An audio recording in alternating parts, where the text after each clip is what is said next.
Hey, happy Saturday, everybody. I want to start this day with just spending a little time talking about my experience over the last month. I've been fasting, just holding back on a couple things, just being really good to my body, my whole body, my mind, my spirit, my energy. So just being cautious of what goes in and what comes out. So with that, I've been doing a lot of reading and I want to take some time to share. I want to share 3 books that I've read in the past few weeks. Hopefully they will help you as they've helped me. I really want to call this segment Better Together. And so I'll keep doing this probably on a weekly basis.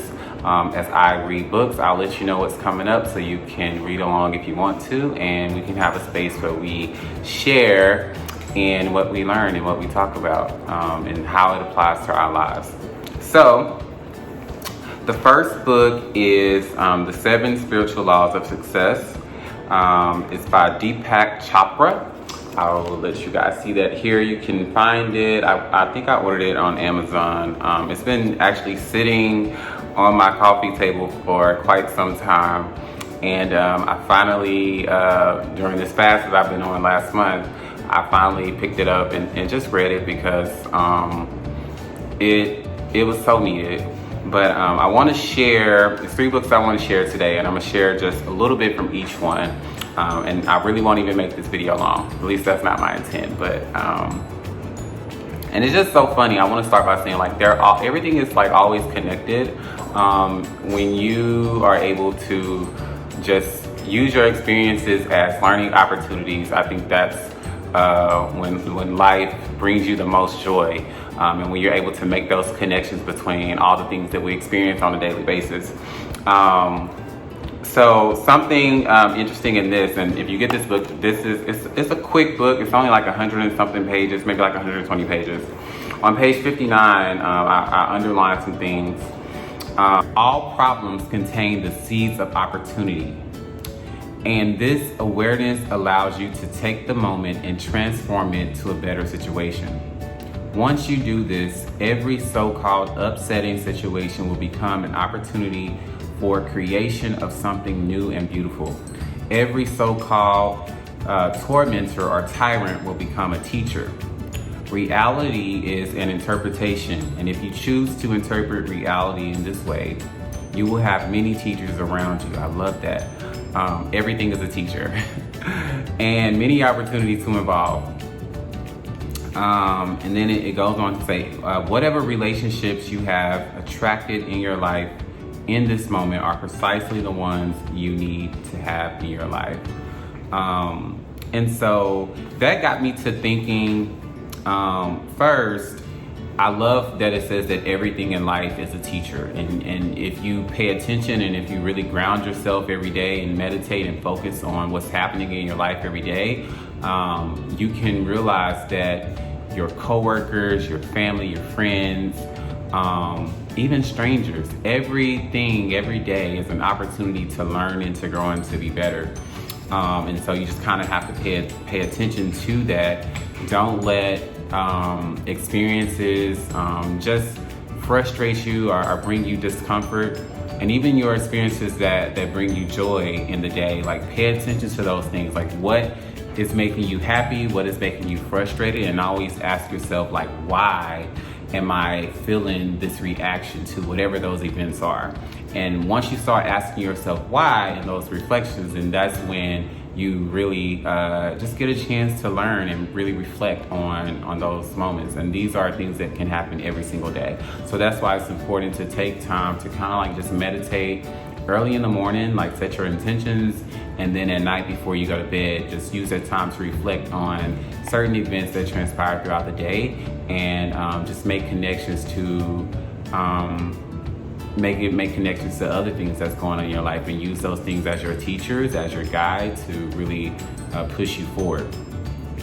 So some questions that I wrote after I read that particular passage, and I'm sharing this because I think this is just impactful for us all to do. I wrote, what have I attracted in my life what does it mean, or what does those things mean, and what am I learning from those situations? And then I wrote in here, and I don't mind sharing, but I wrote in here about the guy I have been dating over the past year and some change. And I wrote, I attracted him at a time during the pandemic that I needed to feel safe. He reminded me of my father, who was a protector. And I love my dad. I'll talk about him in another video, but my father has just always been a protector and a provider, and just a good all-around man. And so when I look for potential partners, subconsciously, those are the things that I look for. And so the guy that I had been dating just reminded me of my father in so many ways. But then I wrote, I should not look to others, but to God for safety.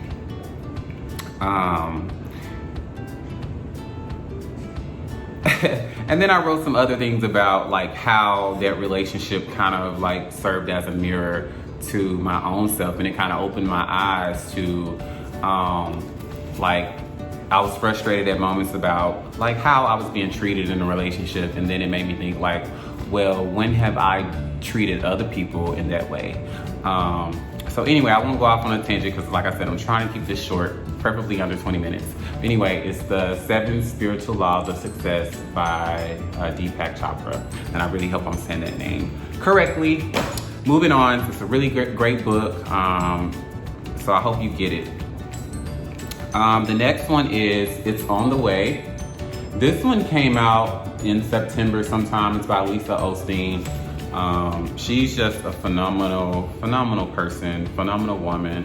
I just think highly of that family, and I've been going to their church for over 10 years, and I see the type of people they are and the heart that they have, and they just make me want to be a better person overall. So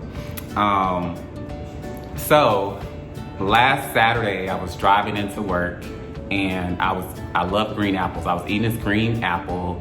I had sprinkled salt on it, and I was just tearing it up in the car. It was so juicy and so good. And I got to the center so fast. I'm like, oh my God, why is this apple over already? I wanted to just enjoy that moment. And so I got to the center of the apple, and there were these seeds in the center of it.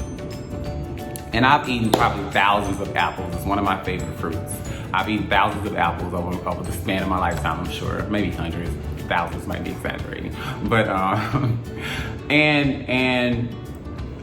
we typically, once we get to that, we toss it, we throw it in the trash. God forbid you toss it out the window. Well, I guess that's environmental friendly since it's a fruit, but whatever, it might feed the ants or the plants or whatever. And so there were these seeds in the middle, and I was thinking wow, if I go planted this seed, I could, have an apple tree or something like that, or an orchard or whatever. And so it just got me to thinking we all have seeds of greatness on the inside of us. Those are your skills, your talents, those things that are those creative things that attract people to you and that cause you to create things that inspire others. My talents have to be in writing, in speaking, in educating. I love those things. Those are things that I'm really passionate about. I'm really passionate about just being active, being feeling good, working out, all those things. And so I really have skills in that area. And so anyway, that day I was wrapping up this book, and this is in chapter 10 if you get it. And the name of chapter 10 is Hold On to Your Seed. Anyway, on page 143, I like giving you guys page numbers so you can go right specifically to it. It says, a seed that is never planted will never produce anything. And then further down in the page, it says, no one can do the sowing for you. No one can plant your seeds for you, right? You have to do it your own. You can have all the talent, all the creativity in the world, but if you don't take that initiative to plant your own seeds, nothing will ever happen, right? You have to take the time and effort to sow the word into your own heart. Like, that was just so good to me. And so I always write in my books, annotate.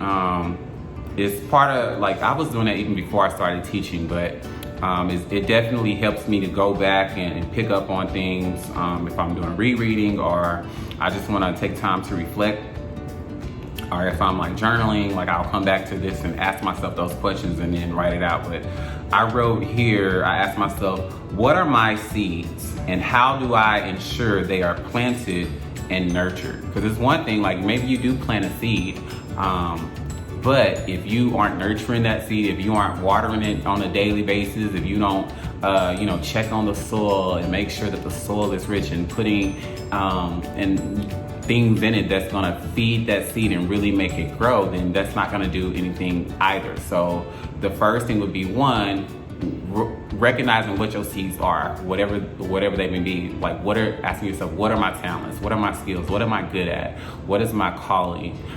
Two, how do I plant that? And planting just means simply like, how do I invest that into things that are good? How do I be good to myself using my talents and my skills, and how do I be good to other people using my talents and skills? And then how do you nurture that? How do you keep that sustenance up once it's planted? How do you, and that's just more of like being consistent with it. How are you being consistent with the skills? And thank you, God, because I'm sitting here thinking, like, a lot of times I get so distracted with work and just things that I have going on that I don't get consistent with things that I know that I should be doing. And so anyway, I'm saying that to help y'all too. This is a really, really great book. I'm at 12 minutes, so I'm gonna try to keep this under 20, like I said. And I really hope that you guys get this and enjoy it. Again, it's called It's On the Way. It's by Lisa Osteen, which is Joel's sister, his big sister, oldest sister, a little big sister, I should say. And then finally, I read Joel's book, Peaceful on Purpose, which this came out like last October or November or something like that. And I always buy his books when they come out. He has another one that's about to come out in a couple of weeks, I want to say. And so this one had another book that had been sitting because I have been buying so many books at the top of the year that it's just been taking me a while to get through them. So anyway, speaking of seeds, of course, when you plant your seeds, sometimes, weeds come along, and those weeds can be distractions, and a bunch of things come to distract us, whether it's work, your relationship, your finances, drama, all the things that can come distract us. Like, those things are weeds, right? Just crazy situations we can sometimes find ourselves in, intentional or unintentional. So this one says, the good news is those weeds cannot keep you from your destiny. Period, right? If that trouble was going to stop God's plan for your life, He would never have permitted it. I've learned that the weeds always spring up right before your harvest. When your business slows, or your child starts acting up, or you have trouble in a relationship, don't panic. You are close to your breakthrough. Your harvest is about to come. That's why those weeds are springing up. Again, this is Peaceful on Purpose. It's by Joel Osteen. It came out later last year. I encourage you to get it. So when you plant your seeds, I can guarantee you 100%, like, nothing's going to go perfect. That's just life. That's the reality that we live in. You have to stay in a place of peace and know that you are working towards your destiny, and that all things are working together for your good.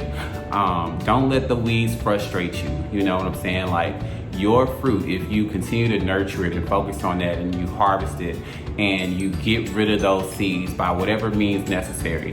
Like, I was getting rid of some of my weeds this past month by going on my 30-day fast. I removed sodas and liquors and other things. And I've really focused on just reading daily, and not even a whole lot. Reading, my goal was just to read at least 15 pages a day, which adds up very quickly. So I finished in like a book a week. That's the rate that I'm on right now. And so your weeds could be relationships, you know, like whatever. But don't let those weeds rob you of your fruit. And going back to Lisa's point, your fruit, once you keep nurturing those things and not letting your weeds distract you, you pluck those out.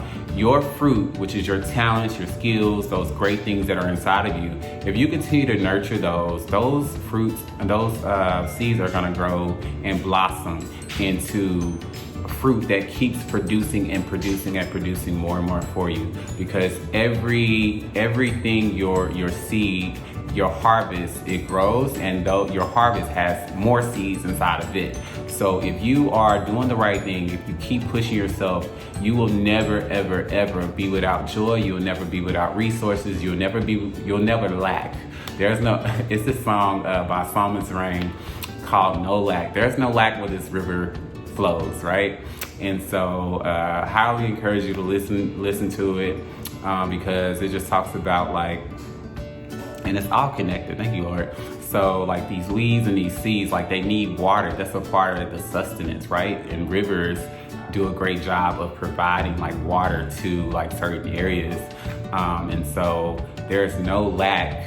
So every time you go to a river, you see all type of flowers and you see many things that you don't see where there's not a place where water is flowing. So it just talks about that. Anyway, I'm at 16 minutes. As promised, I'm gonna keep this under 20. I just want to thank you guys for watching. I really hope that you enjoy those books.